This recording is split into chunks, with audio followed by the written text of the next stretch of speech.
ప్రభువును ప్రియరక్షకుడునైన యేసుక్రీస్తు శక్తిగల నామంలో మీ అందరికీ శుభములు. ప్రియమైన దేవుని బిడ్డలారా, మరి ఎలా ఉన్నారు? గతించిన దినమంతా కూడా మరి ఎండావేడి నుంచి తప్పించి మరొక నూతనమైన దినములో, వారంలో, నెలలో మనల్ని ప్రవేశపెట్టిన విధానాన్ని బట్టి మరొకసారి ఆయనకి వందనాలు చెల్లించుకుంటున్నామండి. మరి ఈ దినము దేవుడు మనకిస్తున్న వాగ్దానము లేవియా కాండము 25వ అధ్యాయము 21వ వచనం.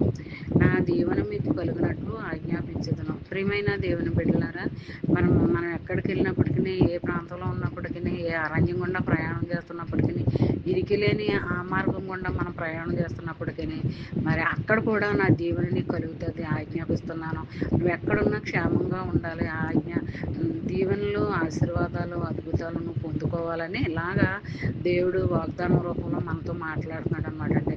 మరి దేవుడు ప్రతి దినము కూడా మొదటి జనం మనతో మాట్లాడుతున్నాడు అంటే అది దేవుని యొక్క మహాకృపని మనం నమ్మాలి, విశ్వసించాలి.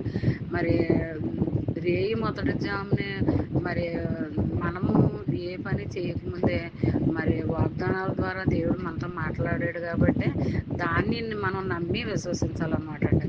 ప్రతి దినము కూడా వాగ్దానాల రూపంలో దేవుడు మనతో మాట్లాడుతూనే ఉంటున్నాడు. ఎవరో ఒకరు, అది సేవకులైనా, యాజకులైనా, మరి ఫ్రెండ్ సర్కిల్లో ఉన్న వాళ్ళైనా, బైబిల్ పండితులైనా, బైబిల్ జ్ఞానవంతులైనా ఎవరో ఒకరు మనకి వాగ్దానాలు పెడుతూనే ఉంటారు. ఆ వాగ్దానాల ద్వారా దేవుడు మాట్లాడతాడని మనం నమ్మాలన్నమాట అండి. నమ్మాలి, విశ్వసించాలి. మరి ఈ దినమంతా కూడా మరి ఈ వాగ్దానం నీ ఫ్రెండ్స్ సర్కిల్లో పంపండి. అలా పంపడం వల్ల మీరు దీవించబడతారు, వారు ఆశీర్వించబడతారు, చదివిన వారు దీవించబడతారు. మరి దేవుని ఆశీర్వాదాలు అంచెలంచెలుగా మరి నువ్వు చదివినట్లు, ధ్యానించినట్లయితే మరి దేవుడు నిన్ను ఆశీర్వాద స్వందంగా చేస్తానని అంటున్నాడు అనమాట అండి.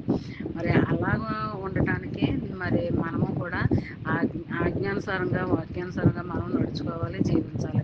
దేవుని యొక్క మహాకృపను బట్టి మరి దేవుడు మరొక దినాన్ని చూడటానికి దేవుడు మనకి కృప చూపించాడు. అందుకు దేవాది దేవునికి వందనాలు చెల్లించుకుంటున్నామండి. మరి ఈ దినమంతా ఈ వాగ్దానము నీ జీవితంలో, నా జీవితంలో నెరవేర్పు కలగాలని, నువ్వు ఏ పనిలో ఉన్నప్పటికీ, నువ్వు ఎక్కడున్నప్పటికీ ఈ వాగ్దానం ధ్యానించుకుంటూ ఉండాలి. అలా ఉన్నట్లయితే నీకు ఆశీర్వాదకరంగానే ఉంటుంది, కానీ మేలుకరంగా ఉంటుంది, కానీ మరి శాపకరంగా మాత్రం అనిపించదు అనమాట అండి. మీకు ఉండదు కూడా.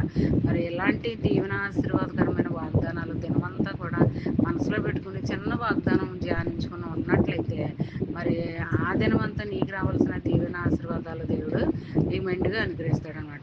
మరి ఈ చిన్న వాగ్దానం మైండ్లో పెట్టుకుని ధ్యానించుకుంటూ ఉండాలని కోరుకుంటూ గాడ్